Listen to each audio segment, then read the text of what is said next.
Alright, let's do this. Let's do this. Okay, gotta feed these hungry tech nerds. They want news, Chris. Give it to them. Talk! City of Invisible people. What's up, people? Another beautiful day. Yep. Hope your 5 senses work. Health and strength is good. What?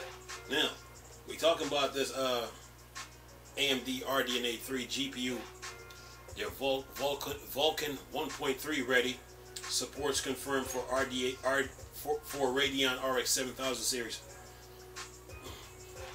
Says here, prior to their debut next week, Kronos Group has announced Vulcan 1.3 support for AMD Rdna 3 GPU-based Radeon RX 7000 series graphics card. Says Kronos Group add Vulcan 1.3 support for AMD's next-gen Rdna 3 Radeon RX 7000 GPUs. When it says GPUs with an S, that means there's more than one. But anyway, it says here, as discovered by video cards, the Kronos Group conformant page now lists AMD Rdna 3 GPUs which are ready to support the latest Vulcan 1.3 API. The latest version of the Vulcan API, version 1.3.3.1, will be supported by the upcoming Radeon RX 7000 series graphics card and respective Navi 3X GPUs powering them. Technology, folks, moving at the speed of light. Alright, says here, recently NVIDIA GeForce RTX 4090, the flagship of the Ada Lovelace lineup, also got Vulcan 1.3 support. So that means both GPU companies have their next-gen lineup ready for latest APIs.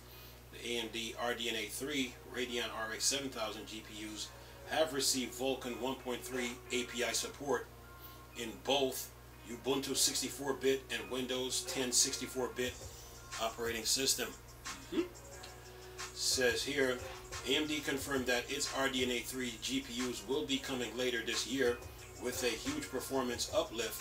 The company's senior vice president of engineering, Radeon Technology Group, David Wang, said that the next-gen GPUs for Radeon RX 7000 series will offer over 50%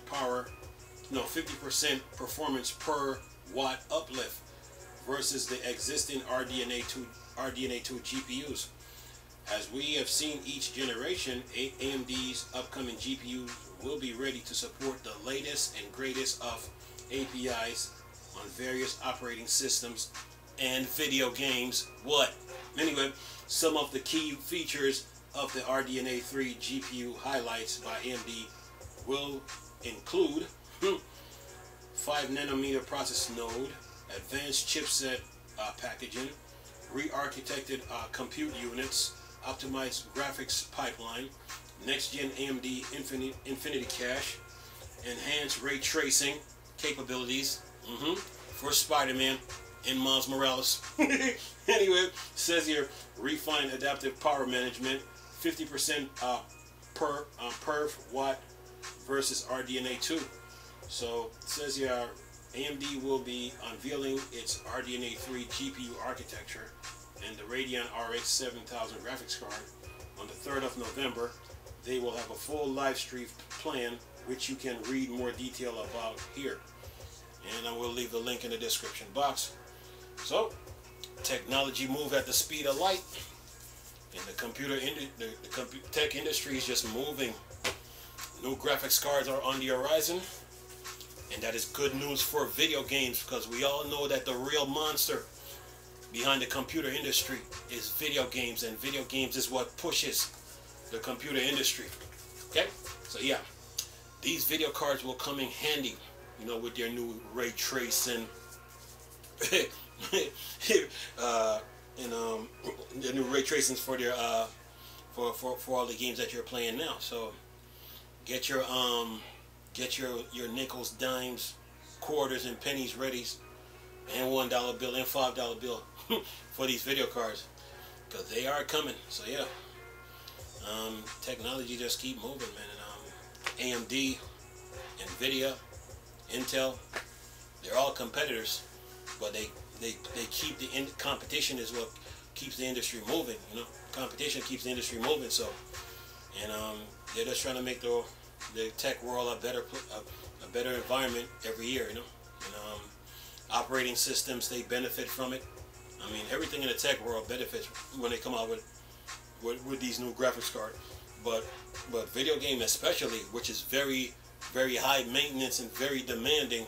Oh yeah, love those cards. So yeah, the video games are like Pac-Man, looking for the latest graphics card, so the games can grow, you know, and show off the latest detail in the environments, you know, when you play. So yeah, these video cards are gonna do are some nice graphics card, you know, and power supply. You gotta have a good power supply, over 1,000 watts. You know, I'm about starting like at 1,000 watts. You know, because the power supply in your desktop is a converter. It's really a converter, because the electricity outside your house is AC current, right? So as soon as the electricity out your house hits your desktop, the power supply converts it to DC current, and then break down the wattage, and then every component in the desktop, you know, gets it. So yeah, you gotta have a good power supply to run these cards, you know, because everybody wants their own amount of juice to operate. But right now, AMD's doing pretty good, you know. I just did a video talking about how they won't be using the power cable that AMD won't be using the power cable that NVIDIA just used, that caused that problem on their 4090 graphics card. So AMD is doing pretty good right now. NVIDIA is okay, you know. They got some things they got to work on, and then go on from there. Other than that, I'm gonna leave this article and this video for you all to enjoy. Nice talking to you people again. Chris, still a Star Wars and Star Trek thing for Dark Side. Go on. Peace.